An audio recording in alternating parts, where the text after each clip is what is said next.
everyone, today I have an exciting activity for you. We are going to paint a special painting with a very special technique. I will use watercolors and splash them on the paper with my hands. And once it dries, we'll turn those shapes into a beautiful picture. So stay with me and let's bring this painting to life. Okay, so let's start with the painting part. Take a very watery amount of crimson color. See, I'm taking a little bit of color and adding a lot of water, and I'm also using a very big brush for this.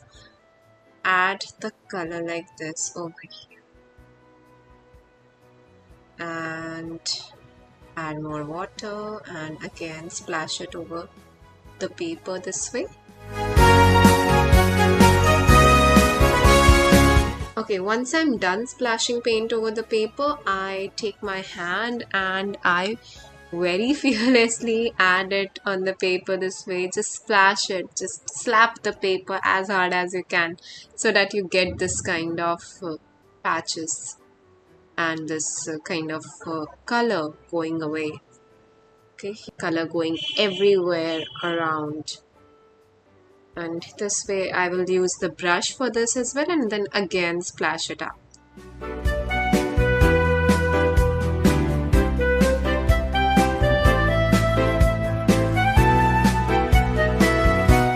And that's enough. Now leave the paper to dry.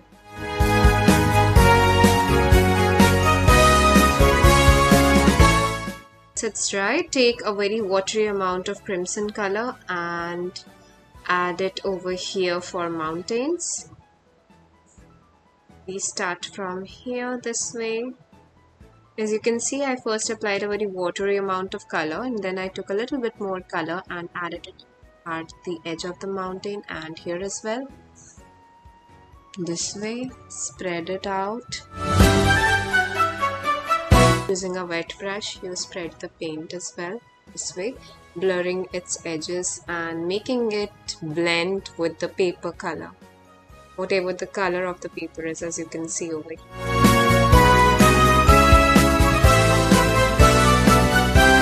Now the next mountain that we are going to make is of the same crimson color and we add a little bit less water this time and add it over here this way. And as soon as you are done with the mountain, you blur its edges as well. Take a wet brush and blur the edges.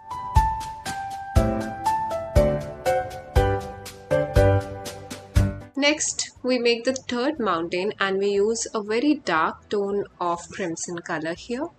As you can see, I add this mountain and then again I will blur the edges, but this time make sure that the color doesn't go outside the splashes. You can see the pattern of the splashes, how they are very unevenly on the surface. Make sure that you are painting over them and not on the white paper. This is an important step over here and be careful, use a thin brush, I'll suggest, so that you do not make a mistake.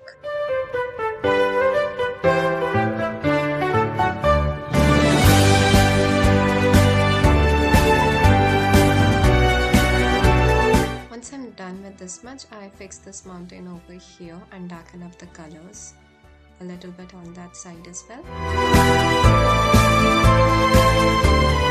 Also, I'm adding a bit of color at the bottom over here and then I will be blending that with the mountain as well.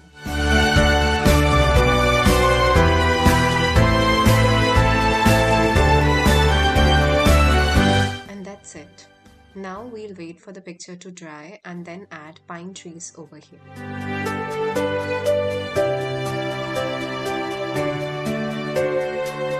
Once it's dry, take black paint, mix a little bit of purple and Prussian blue color in it and use that color for adding the pine trees. Make a line over here like this, a really small one, and add these kind of strokes over here. Make sure that it's 1 or 2 dots in the beginning and then it slowly increases as you go down over here. I advise you to practice this on a separate sheet of paper before doing it on the painting because this step is a bit tough and it requires practice. So maybe you can practice it twice or thrice and then do it on your final picture. Now I'll add another pine tree over here. Leave some space in between as well. As you can see over here, this pine tree will be bigger and broader, and as you can see, a little taller as well as compared to the first one that we painted. The strokes remain the same, but you can see as it becomes a little bigger, we have some spots in between as well, and the strokes also become a little bigger as compared to the one that we added in the previous one. Do the same thing for this pine tree as well. This is even bigger than the previous one.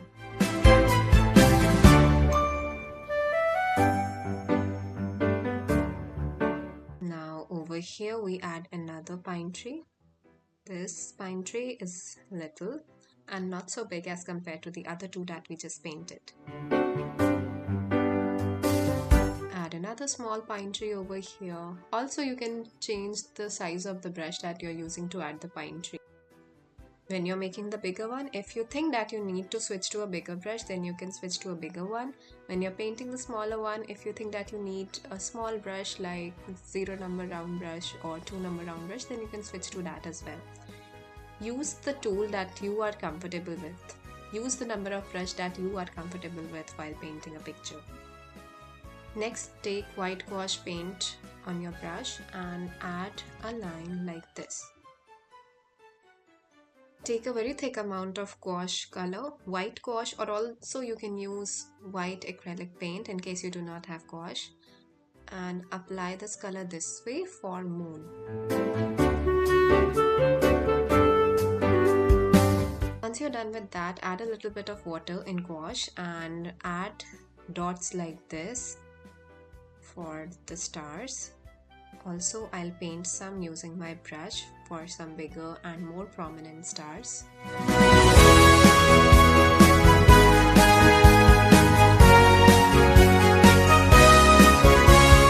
And that's it. We are done with the first project of this class. Now we'll move ahead to the second project of this class, and it will be similar to the first one but a bit different. So for this one, take crimson color and Prussian blue color to mix purple color. You can see how much I'm taking this color on my palette. I'm using a big flat brush and I'm using a lot of paint over here, and I'll mix them together to get this beautiful purple color.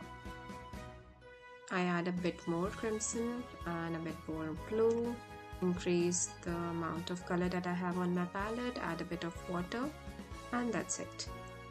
Now on the paper we will again add water just the way we added on the previous one. Take a big brush and add a very watery amount of color over here. I'm also adding some crimson paint. Again, it's a watery mixture as I told you, and a bit of blue here at the lower portion. Now I start adding some strokes with the brush and I spray it over this way and I pat on the paper. Make sure you're making a pat and not just touching it slowly. Don't be gentle for this process. Adding more paint here and then patting again. I'm adding some blue here and you can see how beautiful this color looks in this area. We have a reddish purple at the top, then blue at the bottom, and a very purplish color in the middle. And we pat again this way. You can see how it's forming beautiful splashes over here. And we will leave it like that to dry, and then we will start with our painting process. Once you're done with this, take dark blue color and add a lot of water in it and start adding pine trees in the background. You remember the way we added pine trees in the previous video? Similarly, but using watery paint here. Notice the brush movement that I'm making over here. Try to copy each stroke this way. As you can see, as we move down, it becomes lighter and lighter, and it just vanishes in the middle. Same thing we will do on this side as well. This pine tree is a bit smaller than the previous one, and we add more and more strokes this way. Here. Add more water and let it blend in the background.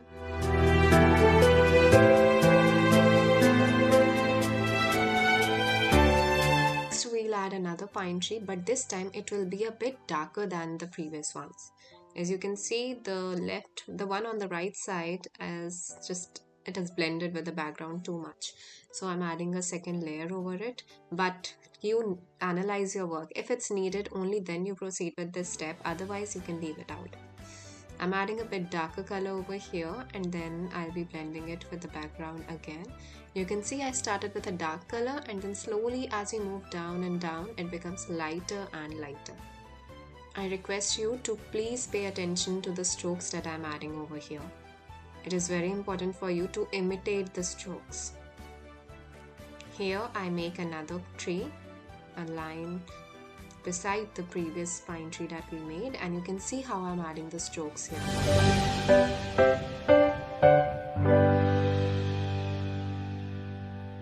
In this one, we just finish it off in the middle.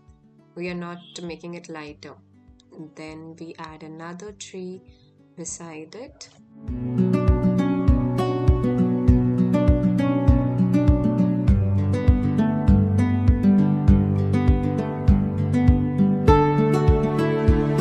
This tree over here, you will notice that it covers the previous one and it goes all the way to the bottom here.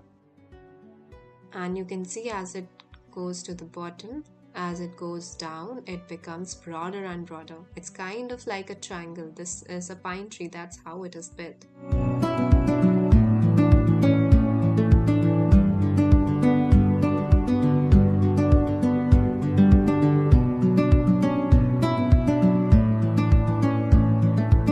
We again mix a dark color and add pine tree over here.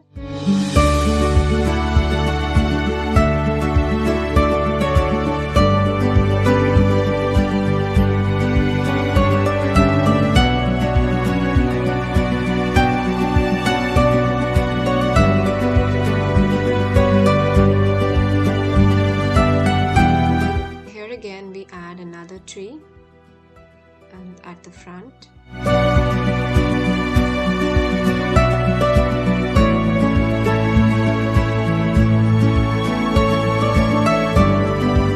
Felt a little empty, so I added another tree over here that blended in the background this way, as you can see.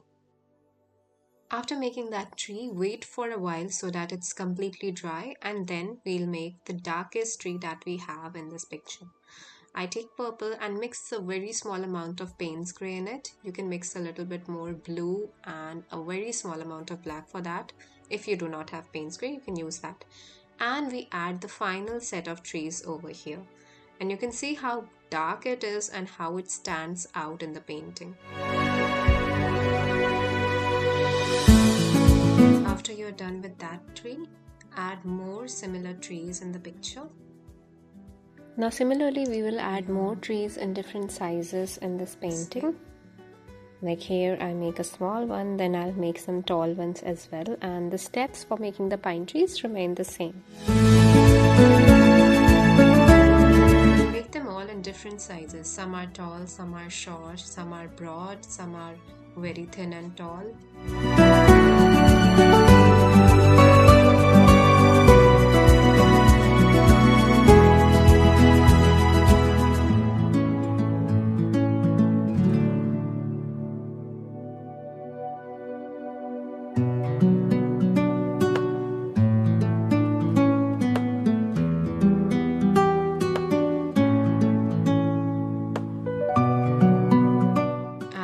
Tree over here.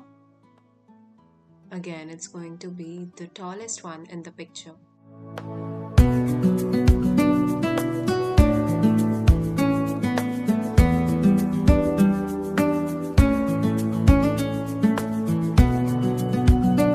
You can see how beautifully we have created trees that are in the back, and then there are some that are a little closer to us, and then there are trees that are even closer to us.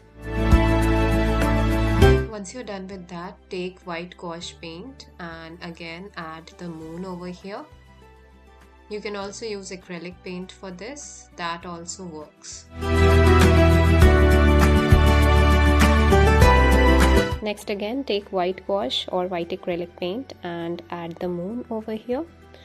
After this, I will also After add this, using the stars over same thick here, mixture, and instead of add sprinkling stars in it the as we did background. earlier, we will add This it way. with the hands. We will add each dot manually for the star, because earlier I noticed that as the paint dried it became a little lighter, so we can maybe sprinkle some white paint over the paper and then manually take the dark tone of the squash, that is a lot of pigment and very less water, and add it over the stars and make some big and some small stars as well, like this over here.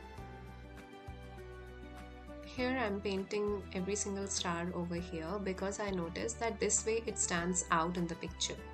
If we just sprinkled it over on the paper, what I noticed is that when it dries, it becomes lighter. So what we can do is we can sprinkle it over, and then wherever the splashes have been, we can darken it up by hand painting them. And that's it. We are done with our pictures.